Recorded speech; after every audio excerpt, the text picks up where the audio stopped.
அந்த நாளில் கிரிக்கெட் மைதானம் அமைந்திருந்தது. மர்ம மலையொட்டங்களுக்கிடையில் விளையாட்டு தொடங்கியது. மாயா பிசாசிகளின் தலைவியாக ஒரு சிறப்பு சக்தி கொண்ட பேட் மூலம் மனிதர்களின் வீரர்களை நேரடியாக தாக்க ஆரம்பித்தாள். ஒருவரை பறக்கவிட்டு ஒருவரை தரையில் உருண்டுவிட்டு மைதானமே பரபரப்பாகிவிட்டது. அர்ஜுன் தைரியமாக மாயாவை எதிர்த்து நின்றான். ஆனால் மாயாவின் ஒவ்வொரு சுழற்சி பேட் வீச்சும் வீரர்களை வெறித்தும் அனுப்பியது. ஒருவன் விண்ணில் பறந்தான், இன்னொருவன் விஷக்கிண்ணம் நோக்கி விழுந்தான்.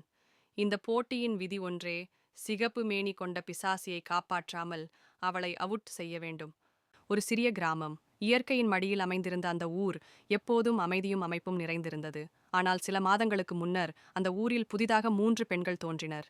அவர்கள் மனிதர்களைப் போலவே இருந்தாலும் ஒவ்வொருவரும் மகத்தான வித்தியாசம் கொண்டவர்கள். அவர்களில் ஒருவர் பச்சை நிற தோலுடன் இருந்தார். அவர் பூமியின் சக்தியை சங்கிக்கிறார். இந்த பெண்கள் யாரும் பேசியதும் இல்லை. ஆனால் அவர்கள் வருகையால் கிராமத்தில் வித்தியாசமான நல்ல மாற்றங்கள் ஏற்படத் தொடங்கின. வறண்டிருந்த நிலங்கள் பசுமையாக மாறின. நீர்த்தேக்கங்கள் நிரம்பின. மக்கள் நோயின்றி வாழத் தொடங்கினர். ஒரு நாள் அந்த மூவரும் பெரும் ஒளியுடன் வானில் மிதந்தார்கள். மக்கள் அதனை பார்த்து கையில் கைகளை நீட்டி நன்றி தெரிவிக்க துவங்கினர். சின்ன ஊரில் வளர்ந்த அருண் சென்னையில் வேலை செய்து வரும் நேர்மை மிகுந்த இளைஞன். ஒரு நாள் தோழியின் திருமணத்தில் மாயா என்ற மென்மையான பெண்ணை சந்திக்கிறான். முதலில் மாயா எதையும் வெளிப்படையாக பேச மாட்டாள். ஆனால் அருணின் நேர்மையும் பராமரிப்பும் அவளின் மனதை மெதுவாக கவர்கிறது. ஒரு நாள் அருண் மாயாவிடம் காதலை தோன்றும் விதத்தில் ஒரு பூக்கள் கேண்டை கொடுத்து காதல் மொழிகிறான். மாயா சிரித்துக்கொண்டு ஏற்கிறார். ஆனால் இந்த சந்தோஷம் அதிக நாட்கள் நீளவில்லை. அருணின் வீட்டில் உள்ள பெற்றோர் குழந்தைகளின் வாழ்க்கையை தங்களே தீர்மானிக்க விரும்பும் மகேஷ் மற்றும் பார்வதி அவளது பின்னணியை கேட்டு அதில் தங்கள் எதிர்பார்ப்புகள் இல்லாததால் அந்த காதலை எதிர்க்கிறார்கள். அருண் தனது குடும்பத்தையும் மாயாவையும் இழக்காமல் இருவரையும் இணைக்க பல முயற்சிகள் செய்கிறான். மாயாவும் நெருக்கமான உறவுகளை காயப்படுத்தாமல் அருணின் மீது அவளது காதலை நிரூபிக்க விரும்புகிறாள். இறுதியில் அருணின் தாய் தீபாவளி இரவில் கிராமத்தில் எல்லோரும் மகிழ்ச்சியாக பட்டாசு வெடிக்க ராஜா தனது மனைவி மாயாவுடன் வீட்டில் இருந்தார். ஆனால் மாயா ஒரு மர்மமான பெண். ஒரு வருஷத்துக்கு முன்னால் அவளை ஒரு கல்லறையில் ராஜா கண்டுபிடித்தார். அவள் நினைவிழந்ததாக கூறி அவனை காதலித்து திருமணம் செய்து கொண்டாள். மாயாவின் திருமணத்தின் பின்பு கிராமத்தில் அடுத்தடுத்து மரணங்கள் நடக்க ஆரம்பித்தன. யாரும் காரணம் கண்டுபிடிக்க முடியவில்லை. ஆனால் ராஜா மட்டும் மாயாவின் முகத்தில் ஒரு மாதிரி மர்ம உணர்வு காண தொடங்கினார். இரவில் அவள் கண்கள் சிவப்பாக மாறுவதையும் சில நேரங்களில் நிழலிலேயே மாயமாகி விடுவதை தன்னால் மறுக்க முடியவில்லை. ஒரு நாள் சக்தி என்ற புதுமுக பெண் கிராமத்திற்கு வந்தாள். அவளது கையில் இருந்து வெளிவரும் நீல ஒளி ராஜாவை ஈர்த்தது. அவளுக்கு தெரிந்தது, மாயா உண்மையில் ஒரு பிசாசு, 100 வருடங்கள் பழமையான கத்திவரத்தின் சாபத்தால் பிறவி எடுத்த ஒரு துஷ்ட ஆவி. சக்தி இறுதி நேரத்தில் மாயாவை எதிர்கொள்ள தன்னுடைய சக்தி. கிராமத்தில் ஒரு மர்ம பெண் பச்சை நிறத்தில் குழந்தையுடன் தோன்றுகிறாள்.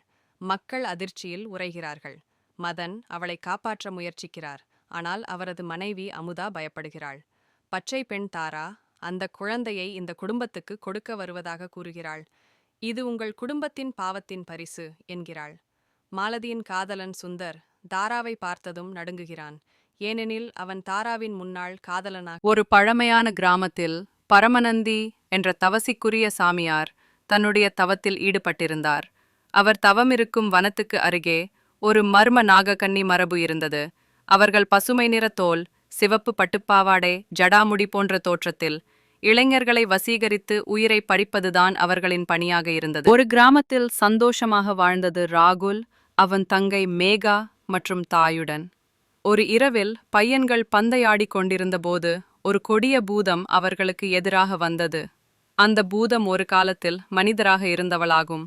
ஆனால் பழிவாங்கும் காரணமாக அபாயகரமான உருவமாக மாறினாள். ராகுல் தன் தங்கையை காப்பாற்ற முயன்றான். அவர்களது தாய்மார்களின் அருளால் சக்தி வாய்ந்த மந்திரம் ஒன்றை சொல்ல பூதத்தை மீண்டும் மனிதராக மாற்றினாள். பூதம் தனது தவறுகளை உணர்ந்து மன்னிப்பு கேட்டாள். குடும்பம் மீண்டும் ஒன்றிணைந்து சந்தோஷமாக வாழ ஆரம்பித்தது.